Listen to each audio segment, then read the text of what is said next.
Welcome woodblock print collectors and enthusiasts. At Mia Gallery, we have some private collections of prints that are not for sale. One series we've been trying to collect is Kunichika's 1868 series, The Good and Evil Demon Mirror. You can see this collection on the website. This series is composed of about 40 prints of legendary good and evil bandits and samurai from Japanese history. The main character takes up about 3/4 of the foreground of the print from the torso up.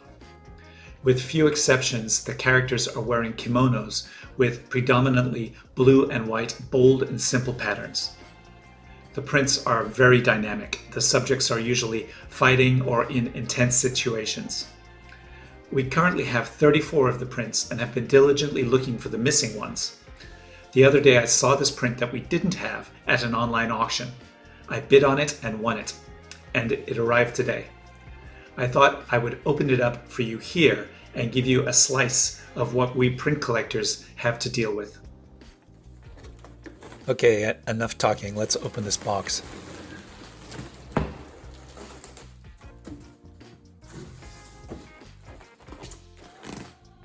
I'll use my trusty X-Acto knife to cut through this bubble pack. I'll make sure to recycle all of this packaging.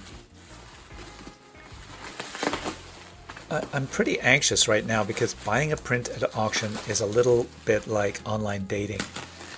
You see some photos and think you're getting this, and in reality you get this. So it's always a bit thrilling and anxiety producing when the print arrives because we are seeing it in person for the first time. I know this print is framed, but I don't care about the frame since I keep most of our prints in portfolios. Note that most auction businesses are not going to remove the frame, so once you've won a print, the shipping company will also charge you more because they have to wrap, protect, and ship the frame that you didn't want. So I paid over $100 to ship this, when I would have paid half that if it was just the print without the frame. I'm happy to see that from here the print looks like it's in great condition. Alright, the moment of truth. Let's open up the back here. And why is there a big piece of wood taped on here? I've seen this before and it isn't a good sign.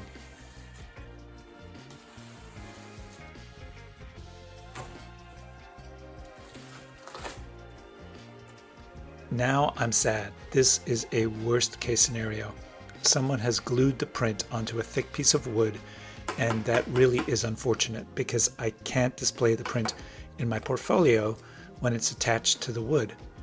It also greatly reduces the desirability and value of the print.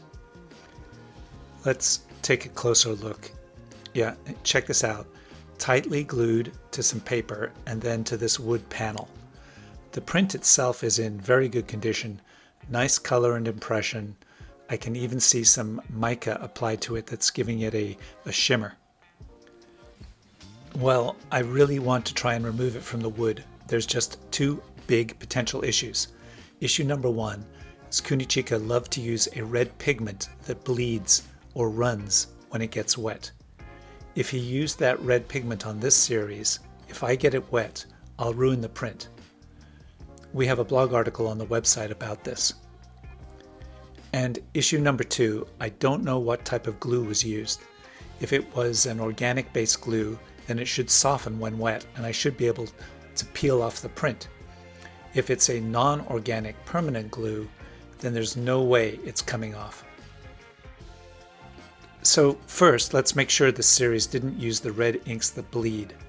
A quick look through the series and thank goodness I don't see any bleeding, so I can probably get it wet without issue.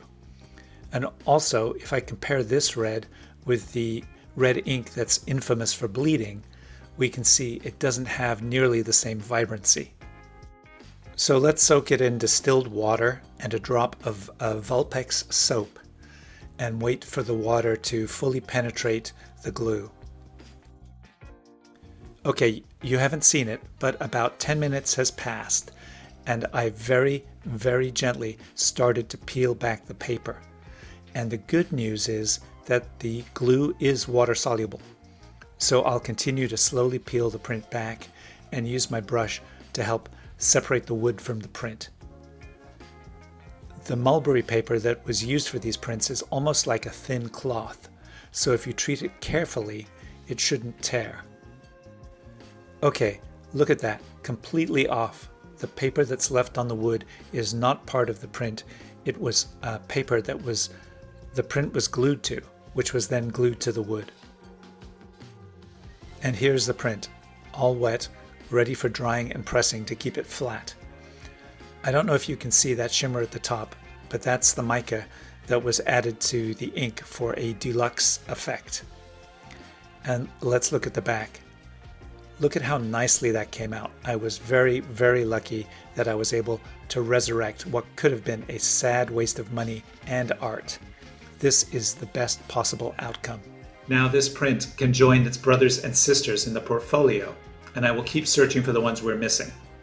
So that's an example of the hurdles collectors have to overcome, and a good example of why it's better to buy a print at a gallery rather than an online auction, because you never know what you might get. Thanks for watching.